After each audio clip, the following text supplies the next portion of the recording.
Ah, you see the address. 223 South Ewing. Who lived at 223 South Ewing? As you can see, this is now a hotel. And at the time in 1963, this was an apartment complex. And the address was 223 South Ewing, as you see. And of course, I'm walking back towards, it's right off Highway 35, which is the Stemmons Freeway. As I said, the Stemmons Freeway is the main vein of Dallas. So here you come around to the other side. This is Ewing Street right here. And Ewing Street goes right back to East Jefferson.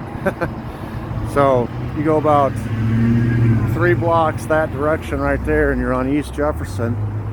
And of course, East Jefferson is where the Texas Theater was, where Hardy's shoe store was, where Bernie's Hobby House was, the Texaco station, which is 1 block removed from 10th and Patton, where Tippit was killed, and it's about 1 mile away from Oswald's rooming house. In other words, this is all in the same stomping grounds.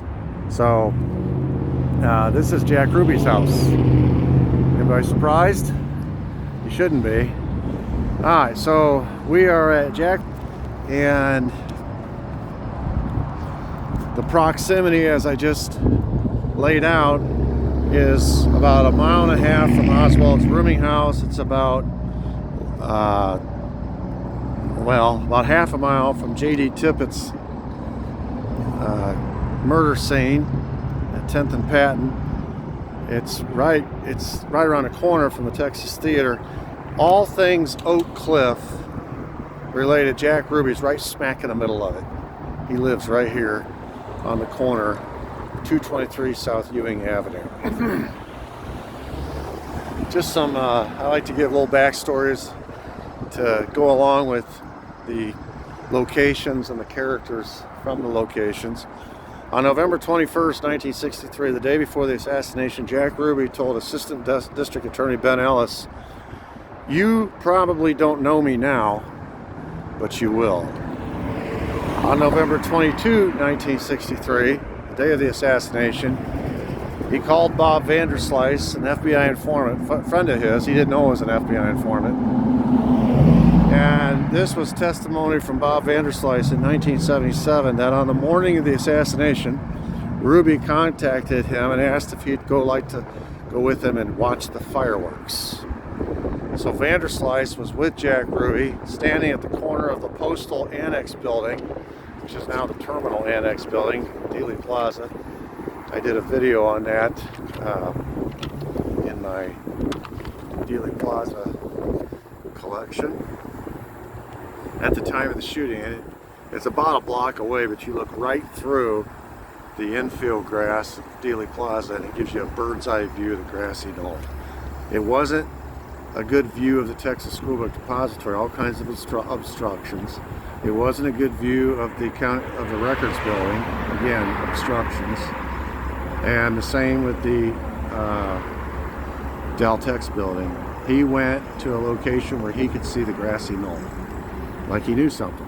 It's like he told Assistant District Attorney Ben Ellis, like he knew something was going down, he was going to be involved in it. Then we talked about Julianne Mercer, who said at about 10:30, 11 o'clock on November 22, she was in Dealey Plaza stuck in traffic, and there was a truck with 2 men inside parked on the curb in front of the grassy knoll, partially blocking the traffic. She said the passenger got out, picked up a rifle from the bed of the truck, and walked up the grassy knoll. Interesting. Question has always been, we've heard all these curtain rod stories about how Oswald's gun ended up in the Texas School Book Depository. And the interesting thing about those curtain rods, when we get to Wesley Buell Fraser, we'll find out he said that those curtain rods he tucked up underneath his armpit. Oswald did, and carried them in the palm of his hand. There is no way that could have been even a disassembled Mannlicher Carcano. It's too long. It's about 10 inches too difference in length. And Oswald wasn't a big guy, 5'10". There's no way he could have carried the Mannlicher Carcano in the palm of his hand, tucked up under his armpit. So there's been a lot of suspicion that the curtain rod story was a fabrication to get the rifle into the Texas Schoolbook Depository, when in actuality Julie Ann Mercer actually saw somebody carrying a rifle up the grassy knoll. And as I indicated last week in all my Dealey Plaza videos, that's all very, very close proximity to each other. So if you're going up the grassy knoll with a rifle 2 hours before the assassination, that might explain how that gun ended up in the 6th floor of the Texas Schoolbook Depository, stashed behind some boxes, just waiting for cops to find it. That might be your explanation where the gun came from, because the curtain rod story doesn't wash, especially when you find out there were 2 curtain rod stories, and the curtain rods were too short to be a gun.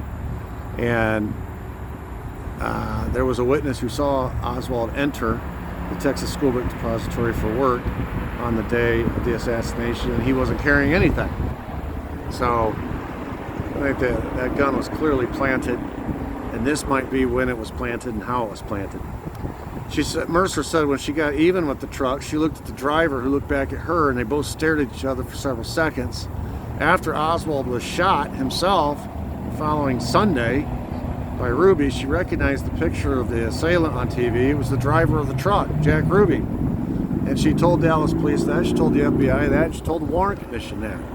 But they changed her testimony to say just the opposite and forged her signature.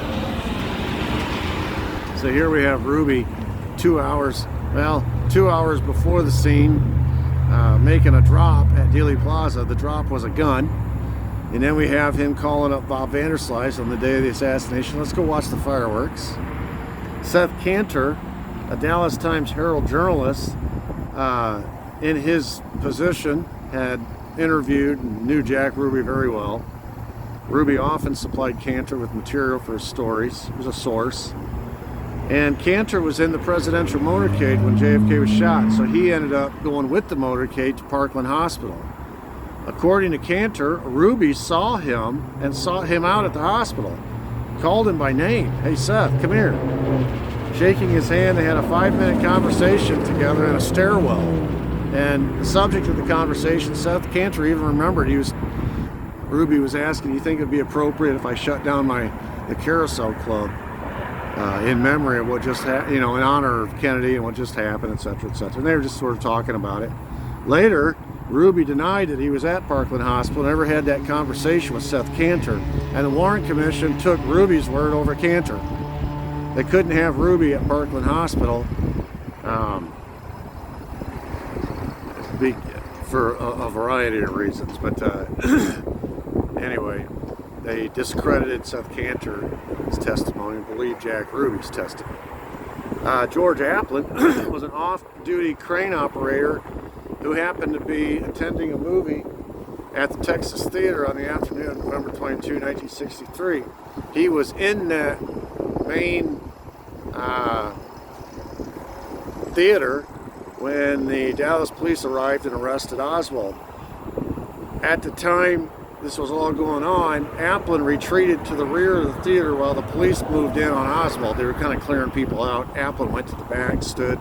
While he was standing in the rear, Applin warned a man who was sitting in a back row seat that if it would be smart to move. He said, hey man, you need to move. The police, and later identified this man as Jack Ruby. I've nicknamed Ruby in my video series, Where's Waldo? It seems like he's everywhere after the assassination. According to Applin, quote, Ruby was sitting down just watching. And when Oswald pulled the gun and snapped it at the policeman's head and missed, and the darn thing wouldn't fire, that's when I tapped him on the shoulder and told him he better move because these guns were just waving around. He just turned around and looked at me. Then he turned around and started watching them again. All right, so far we have witnesses who have placed Ruby on Dealey Plaza when the Warren Commission said he was at Dallas Morning News buying an ad. Bob Vanderslice was with him. They were on Dealey Plaza watching the grassy knoll. Then in the aftermath, He was at Parkland Hospital, according to Seth Cantor. And then at the Oswald's arrest at Texas Theater, according to George Applin, he was at the Texas Theater. Then they take Oswald downtown, and everybody knows Ruby was ever present at Dallas Police Department headquarters for the next 2 days. I mean, he was everywhere. He even was pretending like he was a reporter, carrying a pad of paper and a pen around. He went to all the press conferences. In one of the press conferences, was caught on TV camera, Dallas District Attorney Henry Wade misspoke and called, couldn't remember the name of the Fair Play for Cuba Committee. He misspoke, called it something else. And Ruby in the back raised his hand, said that would be the Fair Play for Cuba Committee. He clarified, like he was a reporter or something. It wasn't that unusual for him to be at Dallas Police Headquarters. He was a long-time Dallas Police Department CI, a confidential informant, where he squealed on mostly his competitors, giving the police access to information that would give them buzz that they could put in the newspaper, and in exchange, they would provide security at the carousel. He would comp them drinks and favors from the strippers, etc., etc. Free food, free entertainment. Ruby, as such, as a confidential informant, was a regular at Dallas Police Headquarters. He had close ties with Dallas Police. One of his best friends, Roscoe White, was a regular at the Carousel Club. In fact, he was so close with Roscoe White, they had dinner at his, he had dinner at Roscoe White's house the night before the assassination, the night before he killed Oswald. They had dinner, it was that Saturday night, he had dinner at Oswald's house. Ricky White, Roscoe White, tells of that, they played with Ruby's dog. He also hired Roscoe White's wife, Geneva White, to be a cigarette girl and a hostess at the Carousel Club. So they were tight.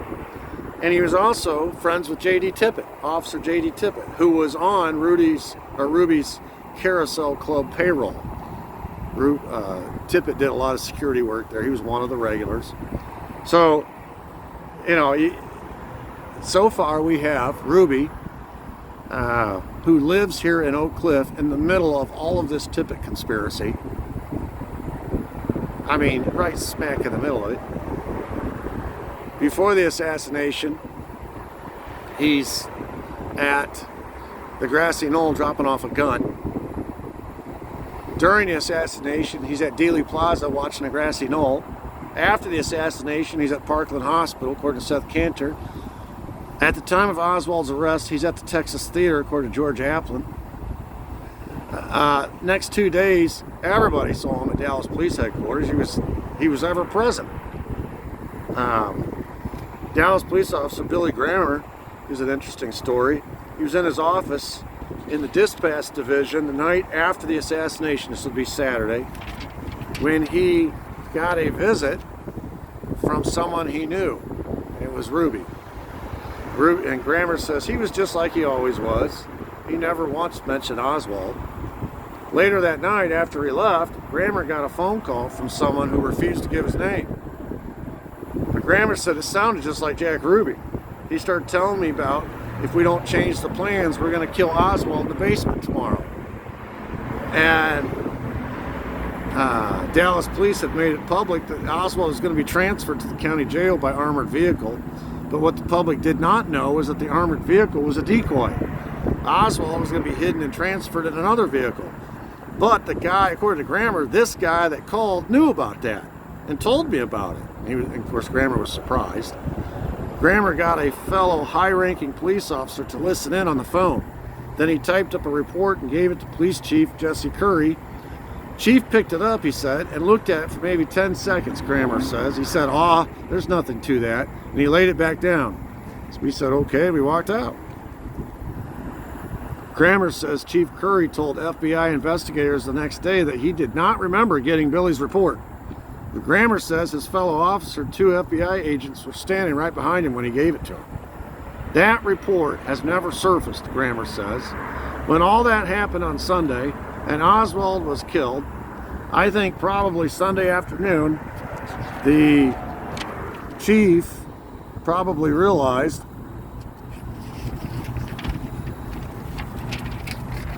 how damning that report was, and Grammer says he probably shredded that thing and threw it in the trash. Interesting. Grammer even asked him on the phone conversation, Jack, is that you? And he said Jack Ruby hung up the phone when he confronted him. So he knew it was Jack Ruby. He just spoke with him. He had been in the office for an hour or so and spoke with him, and then he gets that phone call. The guy's telling him, hey, if you move him the way you're talking about, we're going to kill him. We know all about the fake armored car, how you're going to move him in a different car. Grammer was surprised, but he knew Jack Ruby's voice, and he confronted him, and Jack Ruby hung up the phone. Then you have the story from Don Archer from Dallas Police Department. Don Archer, he's an interrogator. This is after Ruby killed Oswald, or after he shot him. And he said Ruby was wired to a heart monitor during his interrogation. They asked him why he did it, and his heart was racing. They said he was breathing heavily, he was sweating. They kept giving him a towel. He was pacing back and forth, nervous, rambling, not making any sense. And he kept asking Archer for cigarettes to smoke. He was shivering, he was in distress. Archer thought, well, naturally, he just probably killed a guy. And Texas is a death penalty state, and he's worried about the death penalty. But when an officer poked his head in the interrogation room and said Oswald had died, Ruby didn't respond the way Archer thought he would. He sat down, he relaxed, he smiled, he started joking with Archer. His heart rate returned to normal, his breathing stabilized, his sweating stopped. He was no longer shivering or shaking. He gave the towel back to Archer. He stopped acting agitated and talking nonsense. And when Archer asked him, would you like a cigarette? He told Archer, no thanks, I don't smoke. So it appeared to Don Archer that Ruby's life depended on killing Oswald. And at the time he was arrested, there was no guarantee that Oswald was going to die. Ruby had only got one shot off to the midsection of Oswald. So while it was up, it was still a question if Oswald died or not. Ruby was a mess. But when he found out that Oswald had died, Ruby settled down, and he was pretty chill after that. So I think it's pretty interesting that this guy who lived right here,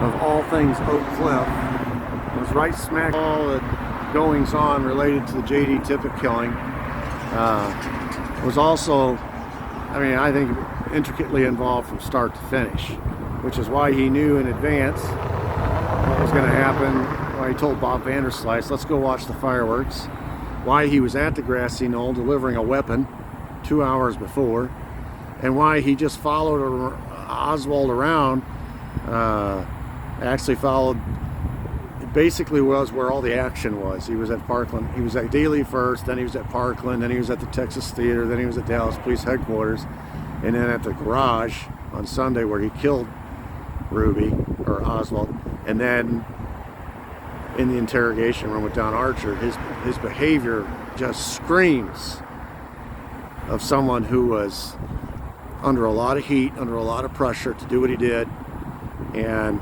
not real sure he had accomplished what he'd set out to do.